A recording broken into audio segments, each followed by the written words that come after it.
All right, so here it is, the Light Phone 2.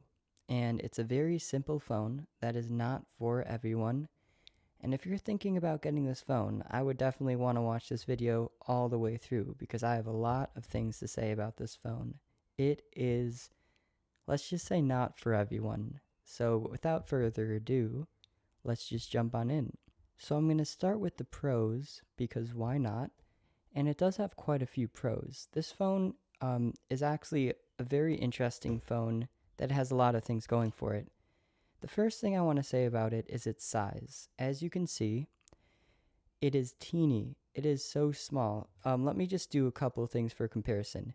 Here is my ID, a regular size driver's license. As you can see, look at that. Pretty much the size of an ID or a credit card. Now let me bring in my Galaxy S20e, and as you can see, it's huge compared to this phone. So this phone is a teeny footprint, and that is a good thing in my opinion because that makes it very easy to put in your pocket. A lot of phones these days are huge, and you have to carry them in your pocket, and they're like very awkward to stick in your pocket. And this phone won't give you that problem. It's a very small phone, and that is a good thing. So the next pro is the display. And the display is a very interesting display. It's not like a Quad HD, Retina, whatever. It's an e-ink display, which means that it's easy on the eyes and you can see it in full sunlight. If it's super sunny out, you can see it perfectly, which is actually kind of nice. Not that you're going to be using it in the sun a lot, but it's nice to have that. Also, the fact that the display is e-ink means that it doesn't take the toll on the battery life that a normal display would have. So it does add some extra battery life. The next plus is that this phone has Bluetooth and Hotspot, which is kind of nice for a phone so simple like this. As you can see in the settings, you got Bluetooth and a personal hotspot, which are actually very nice to have, especially given that this phone is not the most comfortable thing to hold up to your ear. So the ability to pair it with a Bluetooth headphone is actually very good. The next pro is actually podcasts. This phone allows you to listen to podcasts, which is very nice. And not just that, but you can actually download the podcasts, which is not something I expected for such a phone. So if I go back and let's say I want to download this podcast here, This American Life, or this one right here. I hit the download button, and as you can see, downloading. And when it's downloaded, you can listen to it offline, and you can do that with any of the podcasts. And they actually have a really cool website which enables you to not only pick the podcasts that you want to upload to your phone, but also enables you to download music onto this phone. So let me go over to the website right now. So this is the Light Phone website, and I just plugged in my phone.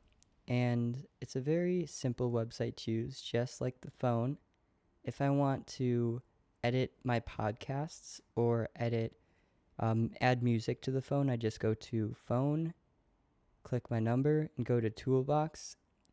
And actually, there are a couple applications you can have on this phone. You can have Alarm, Calculator, and Music if you want to download music, but there's nothing like Spotify on the phone. You can just download music that you already have on the phone. And all I have on the phone is just podcasts. And if you wanted to add another podcast, it's actually really simple. Once you have the phone plugged in, you go to Add Podcast, and you just type in a podcast like This American Life, for example.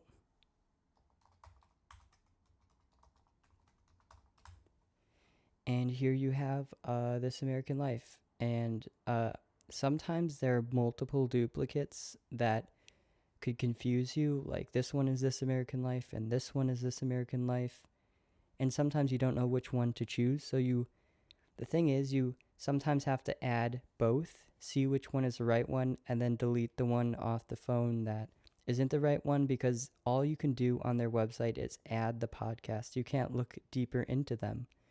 So, but usually you find the right one the first time. For example, Lou Later,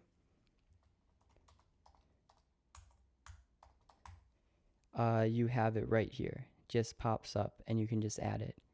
So that is pretty cool. And now it's time for the cons. And sadly, although there are pros, this phone has many cons, which I will get into right now. The first con is the camera, because there is no camera, which means that sometimes I actually have to take my regular smartphone. I actually don't really use it anymore, but I do have to sometimes take it with me just to use the camera, which is a little cumbersome, but what can you do? It's a simple phone for simple people who supposedly don't use their cameras, which, and I don't even think the e-ink display can display photos, which brings me to my next point, or con, should I say. The phone doesn't display photos or videos, and obviously you can't send photos or videos. So when you get a photo, you get this icon of a photo, as you can see, which is a little disappointing, which means that if I want to receive a photo from someone, I have to ask them to email it to me or WhatsApp it to me, and I get it on this phone. It's a little annoying. The next con is the storage, and this will be short. I just want to point out that this phone here has 4 gigabytes of internal storage, which means that you really can't download that much and have that much on this phone. But then again, it's not like you're downloading intensive applications, so it's not the biggest problem. Another con, which has to do with podcasts, is that sometimes when I go to play a downloaded podcast that I have, it won't let me play it. And I'm just going to show the clip of that happening right here. And as you can see, it just won't let me play it. So what I have to do is restart the phone, and then I can play it. And restarting this phone actually takes quite a I mean, not too long, but it's a bit of an inconvenience that I wish they would fix. Now, one of the biggest cons is its texting experience, and this sadly happened on the last phone I reviewed, the Nokia 2720 Flip. Texting on, for some reason, these companies can't get their texting right. They can't make a good experience. So here's what I mean. Let's say I go to text my dad. And first of all, off the bat, you're going to see this keyboard is teeny. Like, look at this. This is my my fingernail. These are the keys. If you have a big hand, forget about getting this phone. This is tiny. And what comes with having a tiny keyboard is that you often misspell words. But the thing about this keyboard is it not only doesn't have autocorrect, but it doesn't have predictive texting, which means that if I say something like, hello, where are you gonna go? Now, as you can see, it didn't correct the misspelled words. It just kept typing. It didn't put a space between these two words. It didn't correct that word. And it also did that refreshing thing. I don't know if you noticed that, which also kind of hinders the texting experience. And it doesn't put apostrophes if you do something like don't. It won't put an apostrophe there, so the grammar isn't, it's a little bit more of an inconvenience. So this texting experience is sadly not up to par. And I feel like it would just take a little software update to create predictive texting and autocorrect, but it's very annoying that they don't have that. And this leads me into my next con, which is the fact that there's no call history. The call history actually shows up with everything else, with your conversations. So let's say I call Taco Bell.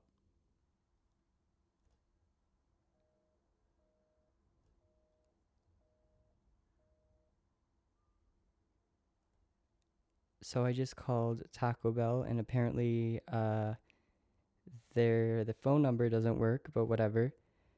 Here, this is what I'm talking about. It shows up with the rest of my conversations. So every time I have an outgoing call or an incoming call, it shows up here. And then what I have to do is, if I don't want to clutter this up with all these random phone numbers, is I have to go here and then I have to hit clear. And then it clears it. And that's a little annoying, I'm not going to lie. And another thing that is annoying is that you can't listen to voicemails. I don't even know where the voicemails are. Maybe there's a way, but I haven't figured it out. I know I've gotten voicemails, but I don't know where to get them. So someone tell me if I'm wrong, but that is another con it's actually a big con now that I think about it. You can't listen to voicemails. The last con I want to go into with this phone is the price. I bought it for a whopping $309 on eBay used. And given what this phone is, a plastic shell, a horrible processor, 4 gigabytes of storage, I mean, you're not getting a lot with this phone. Mostly what you're getting is the simplicity of the phone, and they're selling it at a huge premium, which might be a big barrier for a lot of people to get this phone. So that is definitely a con. So all in all, this phone, the Light Phone 2, is definitely a light phone. Very light. It's not for everyone, like I said. It's very expensive. It's very simplistic, and it is missing some very basic features such as autocorrect, which would make the experience a lot better. So right now, if you're looking for a detox phone, sadly, I want to say that this phone is not worth it. I mean, I think I'm still going to use it because I shelled out $300 for it. And it's actually not a horrible experience. And it definitely gets me to use my normal phone less. Well, it gets me to use this phone less. I really am not on it that much, which is a good plus, actually. But it's up to you to decide if all of these things make it worth it to you. I think it's not a bad phone, but I think with a couple minor tweaks, I think it could be better. So yeah, that's it. I hope you found this video useful, and I'll see you in the next video.